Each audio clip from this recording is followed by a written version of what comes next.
নমস্কার বন্ধুরা, আপনারা শুনছেন সৌরভ মুখার্জি রচিত চন্দ্রলেখা নিহত।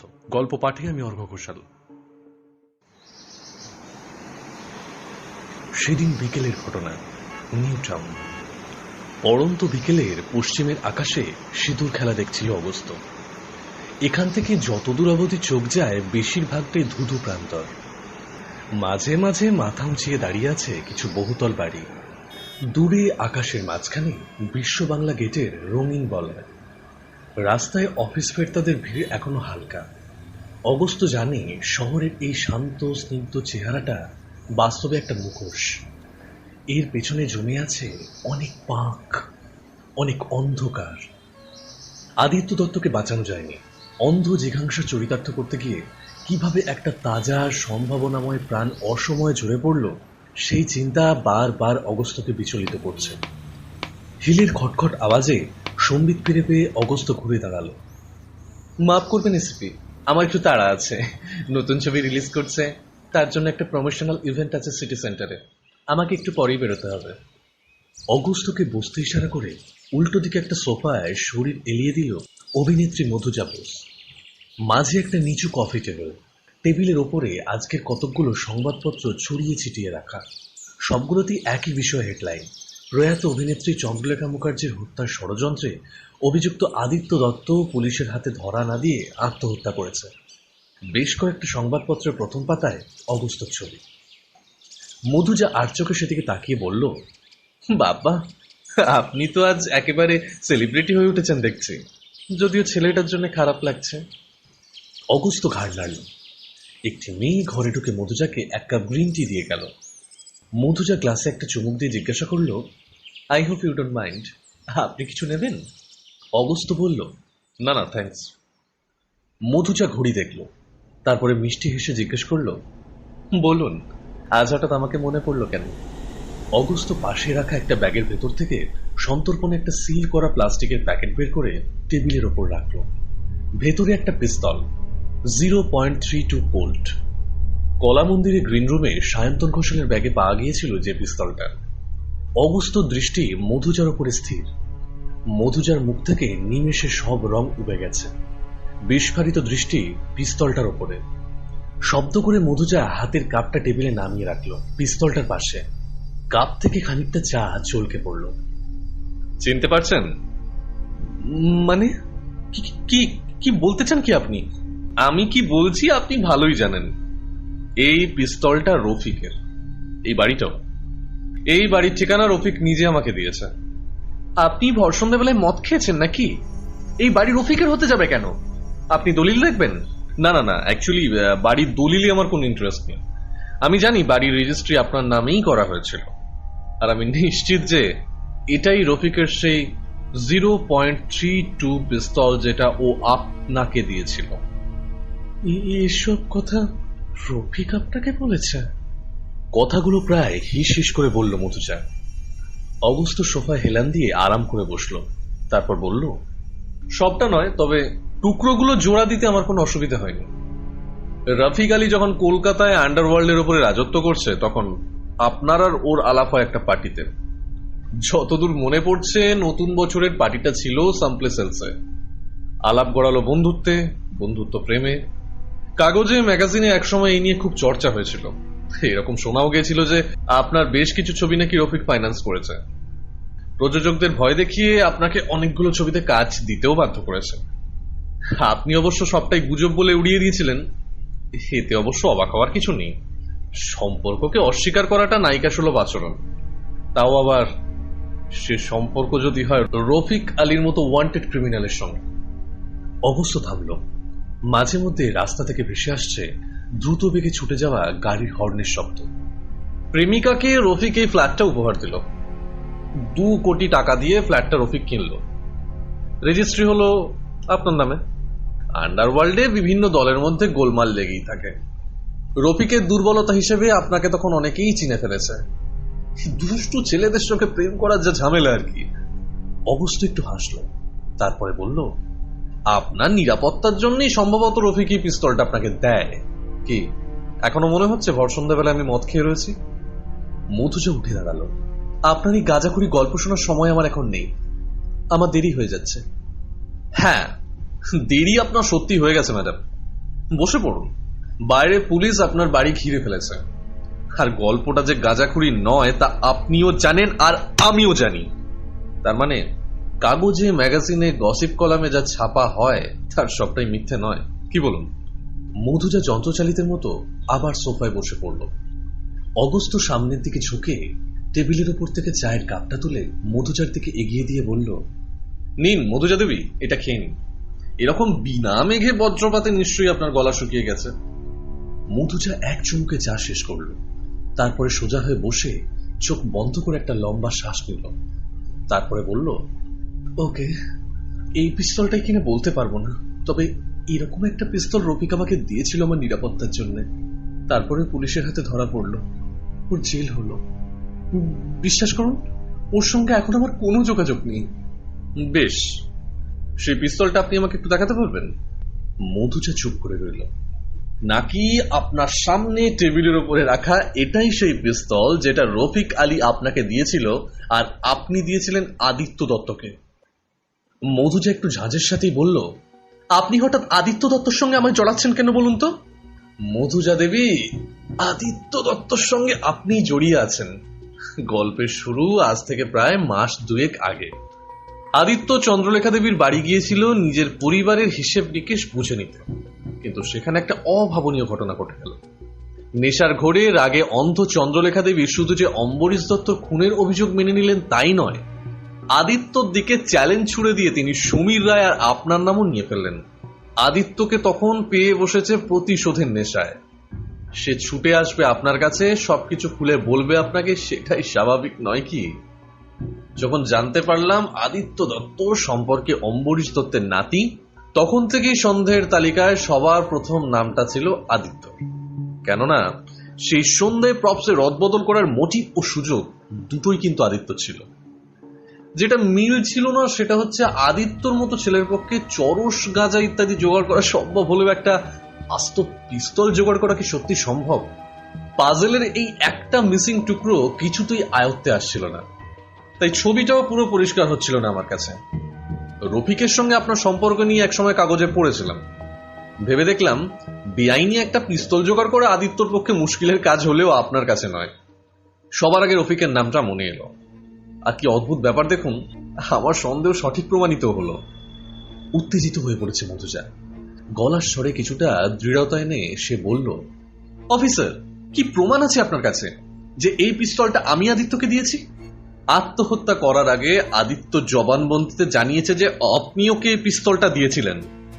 গলাটা মুহূর্তের জন্য যেন একটু কেঁপে উঠল অগস্ত। সে ভালো করেই জানে আদিত্যর কোনো জবানবন্দি ওদের কাছে নেই। রফিকের থেকে পাওয়া পিস্তল হারিয়ে গেছে বা চুরি হয়ে গেছে বলে খুব সহজেই ছাড় পেয়ে যাবে মধুজা। বেআইনি পিস্তল রাখার অপরাধে নামমাত্র কিছু সাজা হয়তো হতে পারে, কিন্তু তার বেশি কিছু না।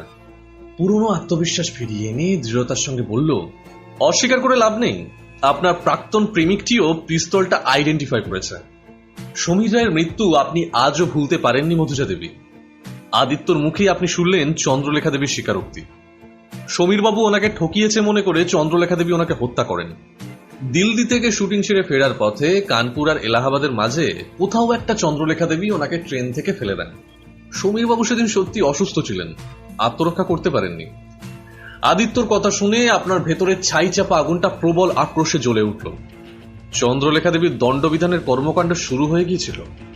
আপনার অবদান ছিল টেবিলের ওপরে রাখা আপনার এই পিস্তলটা। মধুজা মুখ তুলে তাকালো অগস্ত থেকে, তার দু চোখে রাগের রক্তিম আভা। চন্দ্রলেখা আমার জীবনটা ছাড়খাড় করে দিয়েছিল, আমার ভালোবাসা, আমার কেরিয়ার, আমার রেপুটেশন সবকিছু কেড়ে নিতে চেয়েছিল। কেরিয়ার আর রেপুটেশনটা হয়তো অনেকটা বাঁচাতে পেরেছি, সত্যিকারের ভালোবাসাটা ফিরে পেলাম না। অগস্ত ভাবল পকেট থেকে রুমালটা বের করে নায়িকার দিকে এগিয়ে দেবে কিনা। পরক্ষণেই তার মনে হলো রুমালটা যথেষ্ট পরিষ্কার কিনা সে বিষয়ে সন্দেহ আছে। এর মধ্যেই অগস্ত ফোন বাজলো। হ্যালো বিকাশ, ও তোমরা এসে গেছো? খুব ভালো কথা, একটা কাজ করো, এখানে চলে এসো। একটু পরেই ঘরের বাইরে কাদের পায়ের শব্দ শোনা গেল। চমকে উঠে মধুজা ঘাড় ঘুরিয়ে পেছনে তাকালো। দরজায় দাঁড়িয়ে বিকাশ। তার সামনে হুইল চেয়ারে বসা অর্পিতা মজুমদার। মধুজা আর অর্পিতা দেবী পরস্পরের দিকে চকিত চাউনি বিনিময় করেই একে অপরের থেকে মুখ ঘুরিয়ে নিলেন। অর্পিতা দেবী, মাফ করবেন, আপনাকে একটু কষ্ট দিলাম। অর্পিতা দেবী প্রত্যুত্তরে নমস্কার জানিয়ে অগস্ত্যকে বললেন, একটু তাড়াতাড়ি ছাড়া পেলে ভালো হয়, আমার শরীরটা আজ ভালো নেই। নিশ্চয়ই, এই ঘরে আপনাকে বেশিক্ষণ থাকতে হবে না। বলুন, কি জানতে চান? কেসটা তো মনে হয় আপনি সমাধান করেই ফেলেছেন। ওই ছেলেটাই তো পিস্তল অদল বদল করে হত্যাটা ঘটিয়েছিল। আজ কাগজ জুড়ে তো আপনারই জয়গান। অগস্ত্য অত্যন্ত লাজুক হেসে বলল, বেশ খানিকটা এগিয়েছি বলতে পারেন। অর্পিতা দেবী একটু আশ্চর্য হয়ে বললেন, বেশ খানিকটা?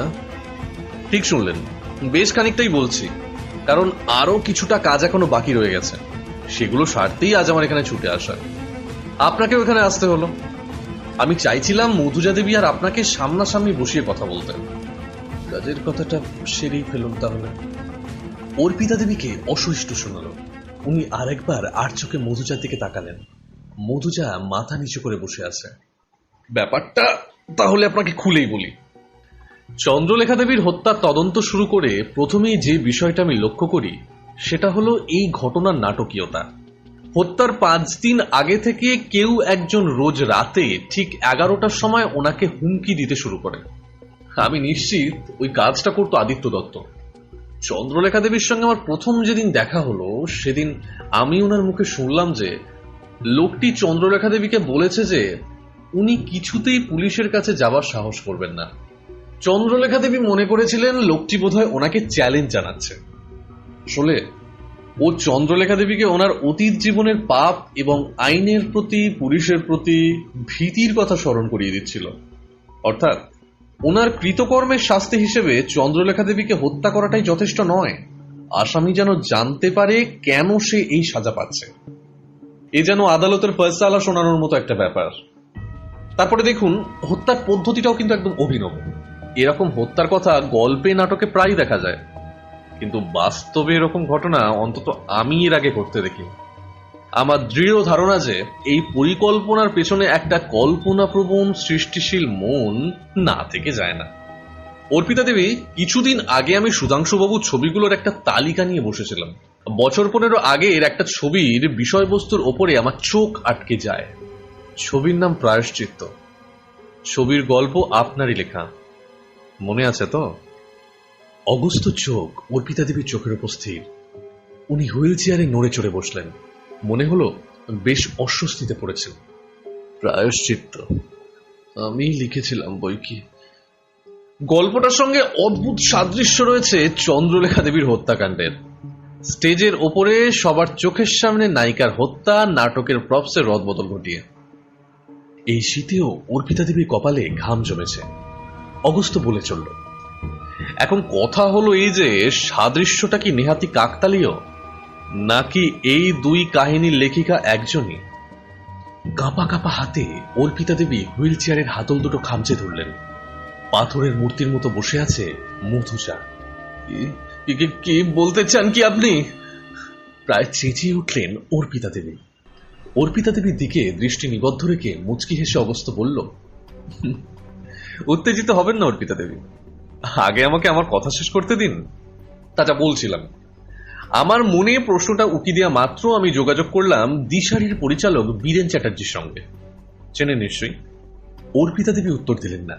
হুইল চেয়ারে হেলান দিয়ে অন্যদিকে মুখ ফিরিয়ে বসে রইলেন। আপনি ওনাকে ভালো মতোই চেতেন। নাটকের স্ক্রিপ্টটা তো আপনি ওনাকে দিয়েছিলেন। ইন্টারেস্টিং ব্যাপার হলো আপনি শুধু পারিশ্রমিক চেয়েছিলেন, নাম চাননি। আপনাকে যথোপযুক্ত পারিশ্রমিক দিয়ে স্ক্রিপ্টটা বীরেনবাবু নিজের নামেই পেশ করলেন, প্রথমে বুড়োবাবুর কাছে আর তারপরে চন্দ্রলেখা দেবীর কাছে। আপনি স্ক্রিপ্ট লেখেন নিজের হাতে। বীরেনবাবুকে আপনি যে স্ক্রিপ্ট জমা দিয়েছিলেন সেটা আপাতত আমার হেফাজতে। হ্যান্ডরাইটিং এক্সপার্টরা খুব সহজেই প্রমাণ করে ফেলবে যে ওই হাতের লেখা আপনার। তাছাড়া সাক্ষী হিসেবে বীরেনবাবু তো আছেনই। আপনার লেখা প্রায়শ্চিত্ত ছবির গল্প পড়ে বীরেনবাবুর কথা শুনে আর তারও আগে চন্দ্রলেখা দেবীর প্রতি আপনার তীব্র ঘৃণার পরিচয় পেয়ে আমার মনে সন্দেহ দেখা দেয়। কিন্তু আপনার বর্তমান শারীরিক অবস্থা আর হত্যার স্থান কাল বিচার করে আমি একটু দ্বন্দ্বে পড়ে যাই। আপনি খুনের পরিকল্পনা করে থাকলেও খুনটা করেছে নিশ্চয়ই অন্য কেউ। এরকম একটা কাজে আপনি কাকে বিশ্বাস করতে পারেন? তারপরে যখন অভিষেক সান্যালের বয়ানের কথা স্মরণ করলাম যে নেশার ঘোরে বোধ বুদ্ধি হারিয়ে আদিত্যর কাছে চন্দ্রলেখা দেবী, সমীর রায় আর মধুজা দেবী ছাড়াও সুধাংশু মজুমদার আর আপনার নামও উল্লেখ করেছিলেন, তখন ব্যাপারটা আমার কাছে জলের মতো পরিষ্কার হয়ে গেল। রকচটা প্রতিশোধের নেশায় মত্ত একটা ছেলের পক্ষে এরকম সুচারু আর অভিনব পরিকল্পনা করাও কি সম্ভব? অনভিজ্ঞ হত্যাকারী প্ল্যান মাফিক হাজার হাজার দর্শকের সামনে খুনটা ঘটানোর আগে 5 দিন ধরে শিকারকে হুমকি দেওয়ার সাহস করবে কি? কিন্তু এইসব প্রশ্নের উত্তর পাওয়া যায় যদি ধরেই নি হত্যার পরিকল্পনাটা তার একার নয়। সেদিন রাতে আদিত্য জানতে পারলো যে চন্দ্রলেখা দেবীর জন্য তার আর তার পরিবারের ওপর নেমে এসছে দুর্ভাগ্যের কালো ছায়া। সেই চন্দ্রলেখা দেবী মধুজা বোস আর অর্পিতা মজুমদারের জীবনেও সর্বনাশ ডেকে এনেছিলেন। আপনারা দুজনই আদিত্যর চেয়ে বয়সে বড়, অনেক বেশি অভিজ্ঞ। আপনাদের নিজেদের আইডেন্টিটিও আছে, চেনা জানা মানুষের সংখ্যা অগণিত। খুব স্বাভাবিকভাবেই আদিত্য আপনাদের সঙ্গে দেখা করলো, আর তারপরে আপনারা 3 জনে মিলে স্থির করলেন চন্দ্রলেখা দেবীকে আপনারা ওনার 3টি পাপের চরম শাস্তি দেবেন, আর সেটা হলো মৃত্যুদণ্ড। এই চ্যারিটি অনুষ্ঠানটি আপনাদের কাছে বেশ সুবর্ণ সুযোগ হয়ে দেখা দিল। আদিত্য যখন জানতে পারলো যে বুড়োবাবু চন্দ্রলেখা দেবীকে বহু বছর বাদে মঞ্চে ফিরিয়ে আনার পরিকল্পনা করছেন দিশারির নাটকে, তখনই আপনারা 3 জন মিলে চন্দ্রলেখা দেবীকে হত্যা করার এই অভিনব পরিকল্পনা করলেন। বীরেনবাবুর সঙ্গে যোগাযোগ করে আপনিই নাটকের স্ক্রিপ্টটা ওনার হাতে তুলে দিলেন। পিস্তল মধুজা দেবীর কাছেই ছিল। আদিত্য সুকৌশলে সেদিন সন্ধ্যাবেলা রাজুদার সাহায্যে নাটকের নকল পিস্তলের জায়গায় এই আসল পিস্তল রেখে সব আঙুলের ছাপ ঝেড়ে পুছে অর্পিতা দেবী আর মধুজা আরেকবার দৃষ্টি বিনিময় করলেন। দুজনের চোখে পরাজয়ের বিষণ্ণতা। অর্পিতা দেবীকে কিছু বলার সুযোগ না দিয়ে আবেগতাড়িত কণ্ঠে মধুজা বলে উঠল, চন্দ্রলেখা আমাদের সবার জীবনে যে অপূরণীয় ক্ষতি করেছে আমরা তা কেউই ভুলতে পারিনি এসিপি। তাই এই অপরাধ নিয়ে আমাদের কারোর মনে কোনো রিগ্রেট নেই। এরপরে অপরাধ স্বীকার করে নেওয়া ছাড়া অর্পিতা দেবীর কাছে আর কোনো উপায় থাকে না। দুজনকে সামনাসামনি বসিয়ে জেরা করার যে পরিকল্পনা অগস্ত করেছিল, বিকাশ মনে মনে তার তারিফ না করে পারল না। অর্পিতা দেবী ম্লান হেসে বললেন, আপনি সত্যি মস্ত বড় গোয়েন্দা অগস্ত বাবু, কিন্তু আমার এক ফোঁটাও অনুশোচনা নেই। মধুজার সঙ্গে আমি একমত। ওই নোংরা মেয়েটার বাঁচার কোনো অধিকার ছিল না অগস্ত বাবু। এরা সভ্য সমাজের কলঙ্ক, কলঙ্ক। অগস্ত বলল, অর্পিতা দেবী, আপনার শুনতে খারাপ লাগবে, কিন্তু আপনাকে একথা বলা আমার কর্তব্য। আপনার স্বামীটিও মোটে সুবিধের মানুষ ছিলেন না। তিনি চন্দ্রলেখা দেবীর কাছে ছুটে গিয়েছিলেন শুধুই শারীরিক চাহিদার তাগিদে। চন্দ্রলেখা দেবী তাকে বারবার নিরস্ত করেছেন, আর তার জন্য তাকে অনেক লাঞ্ছনা আর মানসিক অত্যাচারও সহ্য করতে হয়েছে। শেষে তিনি আপনার মত্ত স্বামীকে সমুদ্রের জলে ডুবিয়ে হত্যা করেন। অর্পিতা দেবী পাথরের মতো নিশ্চল হয়ে বসে রইলেন। অগস্ত 2 মহিলার দিকে পর্যায়ক্রমে তাকিয়ে বলল, কি জানেন, অপরাধ তত্ত্বে বলা হয় কেউ একাধিকবার হত্যা করেও যদি ধরা না পড়ে, তখন যে মানুষই সেই হত্যাকারীর জীবনে কোনো কঠিন পরিস্থিতির সৃষ্টি করে তাকে পরাস্ত করার একটাই রাস্তা তার চোখে পড়ে, আরও একটি হত্যা। চন্দ্রলেখা দেবীর ক্ষেত্রেও ঠিক তাই হয়েছিল। খুনগুলো বিভিন্ন জায়গায় বিভিন্ন সময় হয়েছে, তদন্তও হয়েছে পৃথকভাবে। আপাত দৃষ্টিতে প্রতিটি মৃত্যুই মনে হয়েছে স্বাভাবিক। এদের মধ্যেকার যোগসূত্রটা ধরা পড়ল হত্যাকারী নিজের হত্যার পরে। নিয়তির কি অদ্ভুত পরিহাস। লম্বা নিঃশ্বাস ফেলে অগস্ত বিকাশের দিকে ফিরল। বিকাশ, তুমি ওনাদের দুজনকে নিচে নিয়ে এসো। একটু পরেই অগস্ত বাইরে বেরিয়ে এলো। সন্ধ্যা হয়েছে। আশেপাশের স্কাইক্রেপারগুলোর ঘরে ঘরে আলো জ্বলে উঠেছে। আলোয় আলোয় ভেসে যাচ্ছে নিউ টাউনের রাস্তাঘাট। বাড়ছে ঘরে ফেরা মানুষের ভিড়। এই নতুন কলকাতার মুখ, সুন্দর, চঞ্চল, মায়াবী। অগস্ত গাড়ি স্টার্ট করল।